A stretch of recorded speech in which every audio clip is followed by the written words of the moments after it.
Alors avant de commencer, je voudrais vous saluer et vous dire qu'aujourd'hui, c'est quelque chose d'un peu particulier pour moi. C'est la toute première fois où je vais prêcher de mon propre chef. D'habitude, j'ai été amenée à prêcher pendant mes études de théologie parce que j'étais bien obligée. Et pour la première fois, aujourd'hui, je suis là devant vous par choix et pas par obligation. Et ça a quelque chose de très, très spécial pour moi, c'est que c'est dans cette église-ci que j'ai grandi. C'est dans ces murs que je suis devenue une jeune, une explo, une compagnon. C'est ici que je me suis fait baptiser, et donc ça a vraiment une signification vraiment particulière pour moi aujourd'hui. Et donc je suis très contente d'être là avec vous ce matin. Il y a quelque temps, j'ai vu sur Internet une émission qui présentait la vie d'une famille et un événement qui leur est arrivé. Annie, la maman de cette famille nombreuse, présentait un drame qui s'est passé chez eux. Une nuit, alors que tout le monde dormait, un incendie s'est déclaré dans la maison et a tout dévasté. Heureusement, il n'y a pas eu de victimes. Les 6 enfants, qui étaient âgés de quelques mois à 12-13 ans pour le plus grand, le mari et Annie, l'épouse, sont sortis indemnes de cet incendie. Par contre, toute la maison et tout ce qu'elle contenait a été détruit pendant cet incendie. Tout a été réduit en cendres. Et Annie disait dans son témoignage qu'il ne lui restait plus rien, qu'elle avait tout perdu et qu'elle se sentait plus nulle part chez elle maintenant. Et ça faisait naître chez elle un sentiment d'insécurité énorme. Et elle parlait de cette nuit comme du chaos qui régnait partout. Et c'est justement ce mot-là, le chaos, qui m'a fait penser à cette histoire quand j'ai préparé le message de ce matin, alors que je lisais les premiers versets de la Bible que Jérôme a lus juste avant. La terre était un chaos, elle était vide. Il y avait des ténèbres. Et de cette terre de vide, dévastée, de désastre, Dieu va petit à petit créer un jardin luxuriant dans lequel la lumière brille, l'eau abonde, les arbres abondent, les animaux vivent paisiblement. Et la Bible va montrer que Dieu va créer tout ça. Dieu va créer ça petit à petit. Il va prendre son temps. Il va mettre plusieurs jours à créer tout ça. Il va y aller en douceur. Et à la fin de l'interview de Annie, quand le journaliste lui a demandé « Qu'est-ce qu'on peut souhaiter à votre famille maintenant, vous qui avez vécu ce désastre et qui êtes… » La maman a dit « Ce que je souhaite le plus au monde, ce qui me tient vraiment à cœur maintenant, c'est de pouvoir offrir un foyer à mes enfants, un endroit où ils se sentiront en sécurité. » Et c'était tellement touchant de voir cette maman qui racontait ça et qui disait « J'imagine dans la chambre du petit, les Playmobil qu'on va mettre et qui vont créer un univers, les peluches qui vont envahir les lits, les posters dans la chambre des plus grands. » On voyait cette maman qui rêvait et qui se projetait dans ce qui serait de plus beau à offrir à ses enfants, de plus beau qui pourrait faire naître dans les yeux de ses enfants des étoiles. Et j'imagine Dieu un peu comme ça quand il a créé ce jardin à partir du chaos. Tout faire petit à petit, réfléchir aux détails. Qu'est-ce qui pourrait faire briller les yeux de mes enfants quand je les mettrai dans ce jardin? Et le texte biblique de Genèse 1 nous donne plein de détails sur la richesse de ce jardin, justement. Tout y est beau, bon, délice, abondance. Les arbres sont bons, ils portent du fruit à profusion. L'eau coule à flot. Le nom même donné à ce jardin, c'est Éden. Et Éden, ça veut dire volupté, délice. Vraiment, ce jardin est fait pour être la perfection, pour être l'endroit idéal pour faire un foyer. Et c'est aussi un endroit de sécurité matérielle, parce que tout est dans ce jardin. L'homme n'a à se préoccuper de rien, ni de là où il va dormir, ni de ce qu'il va manger, ni de ce qu'il va boire. Tout est là. Tout est prêt. Tout est parfait. Et le but de Dieu, c'est pas de créer un joli jardin et de mettre un homme dedans et voilà. Non, pas du tout. Après avoir créé l'homme, Dieu s'investit avec l'homme. Dieu marche dans ce jardin avec l'homme. Dieu est là avec lui tout le temps, tous les jours. Il marche avec lui. Il désirait l'homme et maintenant qu'il l'a créé, il vit une vraie relation profonde et intime avec l'homme. Il partage avec l'homme. Dieu voulait créer un endroit parfait. Un endroit parfait, c'est pas une jolie prison dorée.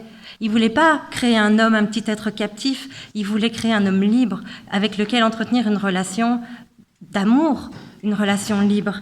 Et donc, il place dans le jardin un arbre, celui de la vie éternelle, l'arbre que, si l'homme mange, il aura sa vie qui continuera encore et encore.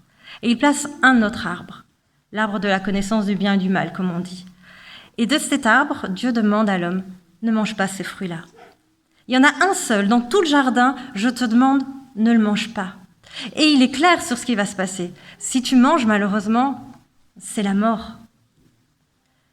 Dieu demande à l'homme quelque chose. Il lui demande de l'écouter et de lui faire confiance. Mais après, il laisse l'homme libre de ses choix. Et à un moment, l'homme choisit de désobéir. Il mange le fruit de cet arbre qui lui était défendu. Et il savait à quoi il s'expose. Un peu comme un mari dans une relation conjugale qui décide de ne plus honorer les engagements qu'il a pris lors de son mariage et se voit obligé de quitter le domicile conjugal. Un peu de la même manière, l'homme a pris sa décision et il se voit obligé de quitter ce jardin que Dieu a créé pour lui. C'est la conséquence, il le savait. Maintenant, il n'a plus accès à la luxuriance du jardin, à la richesse qu'il y avait dans ce jardin. Et du coup, il se condamne lui-même à devoir travailler à la sueur de son front pour se créer un foyer, pour obtenir de la nourriture à partir de la terre aride. Loin de la sérénité du jardin, l'homme va apprendre le travail, la peur du lendemain, la recherche d'un foyer. Il entre dans une sorte de errance et dans une insécurité qu'il ne connaissait pas jusque-là. Il devient en fait l'esclave de ses propres besoins maintenant. Il est obligé de le faire. Et loin des richesses de Dieu, le cœur de l'homme va s'endurcir. Alors les générations vont passer et les hommes vont commencer à se regarder eux-mêmes. Et leurs cœurs vont s'endurcir, ils vont devenir égoïstes, durs, méchants. On a tous même, nous, honnêtement, des comportements pas toujours adéquats. On est souvent prompt à se mettre soi-même à l'abri et ceux qu'on aime à l'abri avant de penser aux besoins des autres.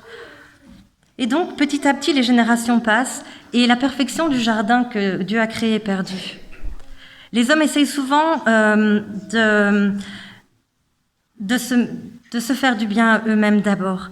Et certains hommes vont rester attachés à Dieu, d'autres vont s'éloigner de Dieu et oublier. Les nations vont naître, passer, et vont commencer à vouloir se dominer l'une l'autre. Et à un moment donné dans l'histoire, le peuple qui est resté attaché à Dieu, le peuple de Dieu, se retrouve esclave en Égypte, sous le poids d'une domination d'une autre nation. On a déjà vu, pour la plupart d'entre nous, le prince d'Égypte, où on voit ce peuple qui est écrasé et qui dit à Dieu « Je t'en supplie, fais-nous sortir ». La chanson dit « Délivre-nous, viens à notre secours ». Et c'est un cri vraiment, c'est pas juste « S'il te plaît, aide-nous », c'est un cri du cœur de cette nation écrasée. Et là vient la fameuse phrase de mon titre. Qu'est-ce que Dieu va pouvoir faire face à l'homme qui lui a été infidèle et qui maintenant le supplie de prendre soin de lui? Et la sagesse populaire dit ça. Donner une deuxième chance à quelqu'un qui t'a trahi, c'est comme donner une deuxième balle à quelqu'un qui t'a manqué. Je vais vous lire la phrase et elle est là affichée parce qu'elle est interpellante cette phrase. Donner une deuxième chance à quelqu'un qui t'a trahi, c'est comme donner une deuxième balle à quelqu'un qui t'a manqué.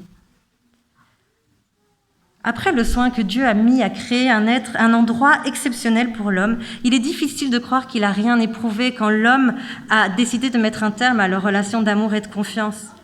Les professionnels de l'accompagnement conjugal expliquent et s'accordent tous pour dire que dans un couple, celui qui va s'investir le plus, celui qui va donner le plus, celui qui va aimer le plus, celui qui va rester fidèle, c'est aussi celui qui va souffrir le plus. Et je me demande parfois quelle a été la douleur, quelle est la tristesse de Dieu quand l'homme fait un choix, a fait là ou fait encore le choix, fait un choix qui l'exclut de la relation. Mais la question reste la même. Qu'est-ce que Dieu va faire? Le peuple qui a été infidèle crie maintenant vers lui. Que va-t-il faire? Va-t-il donner une deuxième balle à quelqu'un qui l'a manqué? Va-t-il donner une deuxième chance à celui qui l'a trahi? La Bible répond à cette question. Oui, évidemment oui, il va répondre présent. Dieu entend son peuple et contrairement à l'homme qui n'a pas respecté les engagements de leur alliance, qui s'est détourné de lui, il répond présent, il est là. Et donc, il va permettre au peuple en esclavage de quitter l'oppression, de sortir du pays d'Égypte. Et donc, le peuple se retrouve sur la terre qui entoure le pays d'Égypte, c'est-à-dire le désert. Et regardez comme, franchement, l'histoire est touchante et interpellante. À la base, Dieu a créé un jardin, luxuriant pour l'homme, à partir du chaos et du vide. Jérôme a lu le texte. Il y avait des ténèbres, du chaos, du vide, et puis Dieu a créé ce jardin. Et puis l'homme a multiplié les mauvais choix. Il s'éloigne de Dieu et il finit par se retrouver où? Dans le désert. De nouveau sur une terre de chaos, une terre infertile, une terre vide. L'homme a détruit la perfection de Dieu et il se retrouve symboliquement au point de départ, dans le vide, dans le chaos. L'errance des hommes peuvent être parfois difficiles pour nous à comprendre, nous qui avons presque tout. Mais en fait, il est possible pour certains d'entre nous de savoir ce que c'est que la peur de ne pas réussir à donner à manger à la fin du mois à ses enfants. Il est possible de comprendre la crainte et l'insécurité quand on voit le monde dans lequel on évolue. Quand on voit la violence qui augmente, les guerres qui s'annoncent, la maladie qui abîme partout. Il est possible de ressentir la fragilité de la vie quand on se rend compte qu'on peut tout perdre en une seule nuit d'incendie. Il est possible de ressentir au fond de soi un vide et un chaos, une incompréhension face au peu de sens qu'on trouve parfois à nos vies modernes. En vrai, on s'est tous déjà inquiétés pour nos parents, pour ceux qu'on aime, pour nos enfants, pour nos familles, nos frères, nos sœurs, nos oncles, nos tantes, nos cousins, nos cousines, pour nos voisins, nos amis, pour ceux qu'on aime. On s'est déjà tous inquiétés pour leur présent, qu'est-ce qui va leur arriver aujourd'hui, mais aussi pour leur avenir. Et si, à première vue, le fait de comprendre ce que le peuple qui se retrouve dans le désert, dans la peur et l'insécurité vit, peut nous paraître abstrait, en fait, si on réfléchit bien, on peut nous aussi comprendre et expérimenter le chaos et le désert dans nos propres vies modernes. Et la question que j'ai posée juste avant, elle est toujours là. Que fait Dieu ? Comment réagit Dieu ? Eh bien, Dieu, il est là, il aime encore et toujours, envers et contre tout, comme on dit aujourd'hui. Il est là, il est présent et il promet. Et il n'est pas sur la réserve. Écoutez ce qu'il promet. Ce que je vais vous lire là, c'est dans la Bible, c'est dans les textes bibliques, c'est dans plusieurs textes, donc je ne vais pas tous vous les citer. Si vous voulez les références, je vous les donnerai. Mais vous allez voir comme la beauté de la Bible est magnifique. Il promet quoi ? Il promet une terre pour son peuple qui s'est lui-même exclu de la terre, du jardin d'Éden. Il lui promet une terre d'abondance, une terre de sources d'eau, d'arbres qui donnent des fruits à profusion. Il promet la sécurité, la richesse, du bétail et des pierres précieuses. Il promet de la velouté et des délices. Et il promet une relation parfaite avec l'homme, une relation où il sera là pour le protéger tel un bouclier. Ça vous fait penser à rien, toutes ces caractéristiques que je viens de dire ? C'est exactement le même souhait, le même idéal et les mêmes promesses, les mêmes plans qu'il avait fait initialement en créant le jardin. Il promet exactement la même chose à cet homme qu'il a trahi et qui n'a pas été digne de son amour. L'homme a fait un choix qui l'a conduit à errer loin de Dieu, dans le désert et la solitude, dans la crainte.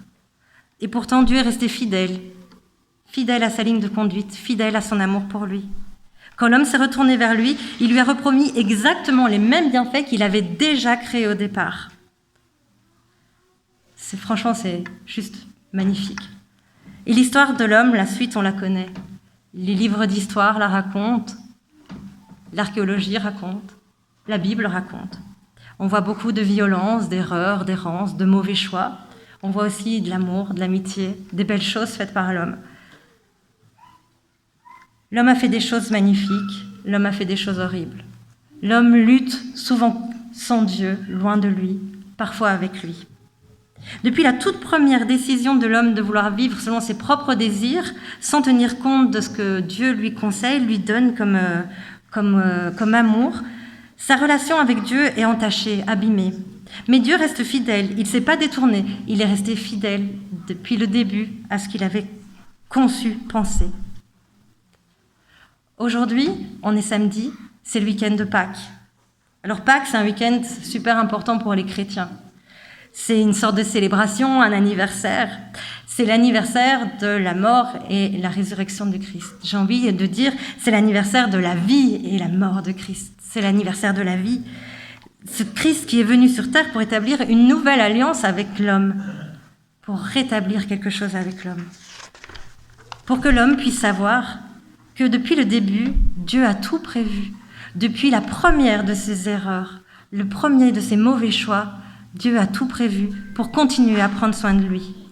Dieu est fidèle et il garde le même projet, le même idéal. Il prépare une fois de plus un endroit, le plus bel endroit qui soit, un endroit où la peur, la crainte et l'insécurité n'auront plus de pouvoir. Jésus est venu sur terre pour proclamer et accomplir la promesse de Dieu, celle d'aimer l'homme envers et contre tout, celle de lui apporter le meilleur pour aujourd'hui et demain aussi, même s'il ne le mérite pas. Ce week-end, c'est donc l'anniversaire du don de la vie de Jésus. Franchement, en préparant ce message, je me suis dit, mais en fait, c'est le plus beau week-end de l'année qui soit, si on réfléchit bien, parce que c'est l'anniversaire de l'amour ultime de Dieu envers les hommes. Est-ce qu'il y a un week-end plus beau que celui-là ? Un anniversaire, c'est souvent le moment où, généralement, on donne un cadeau pour célébrer quelque chose, la naissance de quelqu'un ou quelque chose comme ça. Mais dans ce cas-ci, aujourd'hui, c'est l'anniversaire d'un cadeau. Le cadeau que Jésus a fait. Le cadeau que Jésus a fait, c'est ça. Il est venu dire « Tu es tellement important, tu as tellement de valeur que je donne tout ce que je suis aujourd'hui pour prendre soin de toi. Tu es tellement important, tu as tellement de valeur que je donne tout ce que je suis aujourd'hui pour prendre soin de toi. » J'ai envie de symboliser ce cadeau aujourd'hui par un ruban. Les enfants vont venir vous le déposer. Alors j'ai manqué de foi parce que j'ai prévu moins de rubans que ce que vous êtes aujourd'hui. Mais voilà, les enfants vont donner et on pourra encore donner à d'autres après. Alors ce ruban, il va symboliser quoi ? Il va symboliser ce cadeau de Dieu. Mon souhait, c'est que quand vous voyez ce ruban, quand vous pensez à ce ruban, vous pensez à ça. Mettez-le dans votre Bible, attachez-le à vos clés, mettez-le dans votre voiture, dans votre sac à main, près de votre lit, sur votre bureau, où vous voulez. Mais que quand vous voyez ce ruban, vous pensiez à ça. Tu es tellement important, tu as tellement de valeur que je donne tout ce que je suis aujourd'hui pour toi. Vous pouvez garder précieusement ce ruban pour qu'il vous rappelle à quel point vous êtes important, à quel point vous êtes aimé, peu importe vos mauvais choix, peu importe les errances. Ou alors vous pouvez décider de partager ce ruban, le faire passer de main en main pour dire aux gens qui vous entourent à quel point ils sont importants pour Dieu, à quel point ils sont précieux pour Dieu. Faites comme vous voulez. Ce ruban voudra dire toujours la même chose. Tu es précieux, tu as de la valeur. Et Dieu dépasse de loin la sagesse humaine là de donner une deuxième chance à quelqu'un qui t'a trahi. C'est comme donner une deuxième balle à quelqu'un qui t'a manqué. Si on devait regarder l'histoire du monde sous le prisme de cette maxime-là, je crois qu'il nous serait impossible de compter le nombre de balles que Dieu a donné à l'homme, tellement son amour et sa patience est infini et renouvelé encore et encore et encore, malgré tout. Son amour dépasse tout ce qu'on peut comprendre.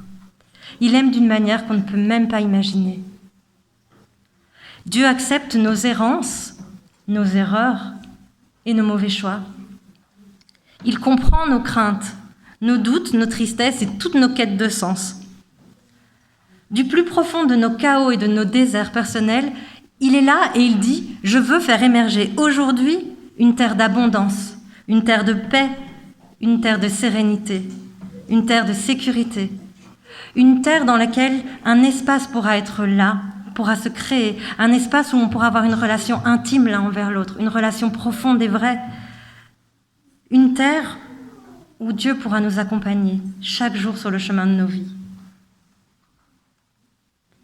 Chaque jour qui passe, qu'il soit bon ou mauvais, qu'il soit joyeux ou plus triste, Dieu veut nous accompagner. Dieu veut tout partager avec nous. Il est là et il a toujours été là. Et il veut veiller sur nous. Il nous dit, crie si tu as besoin de crier, supplie si tu as besoin de supplier. Et je t'entendrai et je continuerai à te garder les promesses que je t'ai faites. Et ce week-end de Pâques est là pour nous rappeler à quel point Dieu nous aime. Alors aujourd'hui, c'était ça mon message. Peu importe ce qui se passe dans votre vie, peu importe nos chaos personnels, Dieu répond présent. Et je vais vous laisser repartir avec 2 questions. La première, c'est une question que je me pose à moi-même aussi. Dieu n'attend rien de moi. Il veut prendre soin de moi avec tout ce que je suis. Alors, qu'est-ce que cela change à ma vie aujourd'hui ? Aujourd'hui, ce samedi de Pâques, demain, dimanche, et les jours qui suivent. Qu'est-ce que cela change concrètement en ma vie ? Et la deuxième question que je vous partage et que j'espère qu'on repartira tous avec et qu'elle nous travaillera cette semaine, c'est comment puis-je laisser Dieu prendre soin de mes déserts personnels, de mes chaos intérieurs. Comment je peux le laisser prendre soin de ça et faire émerger cette terre d'abondance, de sécurité, d'amour et de sérénité dans lequel je pourrais avoir cette relation de confiance qu'il recherche tellement à avoir avec moi, avec vous. Vous êtes précieux, vous êtes important. Amen.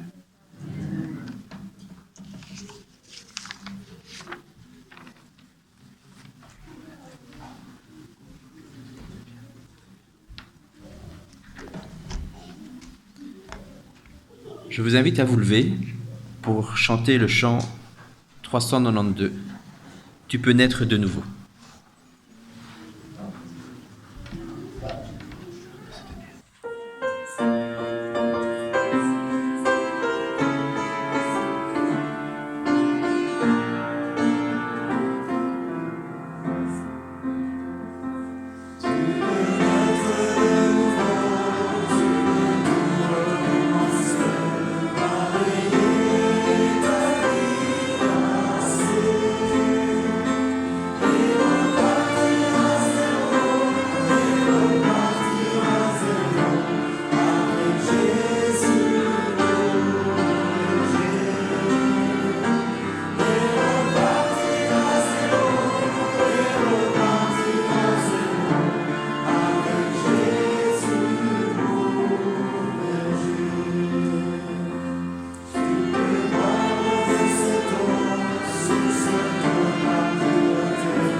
Seigneur, je voudrais te remercier ce matin pour la chance que tu m'as donnée de pouvoir venir dire à toutes les personnes qui nous entendent, qui sont dans cette salle, qui sont sur Internet, et les personnes que nous-mêmes nous allons rencontrer en sortant de cette salle, de pouvoir leur avoir dit à tous à quel point ils sont importants pour toi, à quel point tu es là pour nous, pour prendre soin de nous, pour nous accompagner, pour nous aimer. Tu es fidèle et tu nous aimes envers et contre tout, comme on dit. Je te remercie pour ce message énorme que tu nous fais passer, qui jalonne toutes les pages de ta Bible, qui nous dit à quel point nous comptons pour toi, à quel point tu as un plan pour nous, pour notre meilleur. Je voudrais te remercier pour cette assemblée, pour cette force que j'en ressens, que je sens émaner d'elle. Fais de chacun de nous des porteurs de ce message d'amour et d'importance. Je crois que le monde a bien besoin d'entendre parler de ça, d'entendre à quel point il est important pour toi. Je te prie aussi pour les dîmes, les offrandes que nous allons pouvoir récolter, que tout cet argent qui sera donné pour toi puisse servir à cette cause-là, pouvoir continuer à aller dire au monde, vous êtes important, vous avez de la valeur. Je te remercie pour cette journée spéciale, pour ce cadeau énorme d'amour que Jésus nous a fait en venant, en donnant sa vie. Permets que ce week-end de Pâques soit un moment où on se rappelle de ça, chaque moment qui passe, que nous puissions vraiment profiter de ce moment pour se reconnecter à ce cadeau énorme que tu fais et que nous puissions te confier les chaos qui règnent dans nos cœurs. Merci pour ton amour, pour ta fidélité à toute épreuve. Merci pour ta présence. Amen.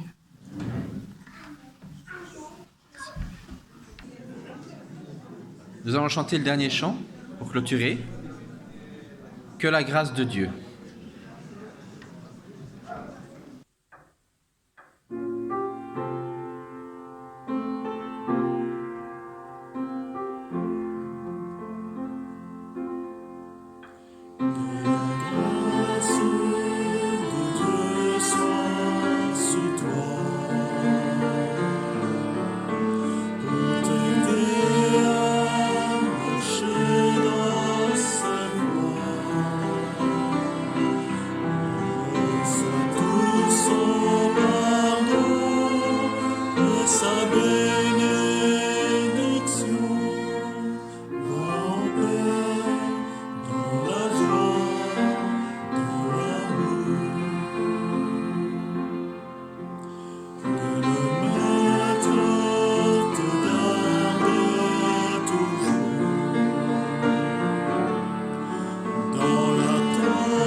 Que le Dieu de la paix, qui a ramené d'entre les morts le grand berger, par le sang d'une alliance éternelle, notre Seigneur Jésus, vous forme en tout ce qui est bon pour faire sa volonté, qu'il fasse en nous tout ce qui lui est agréable par Jésus-Christ, à qui soit la gloire à tout jamais.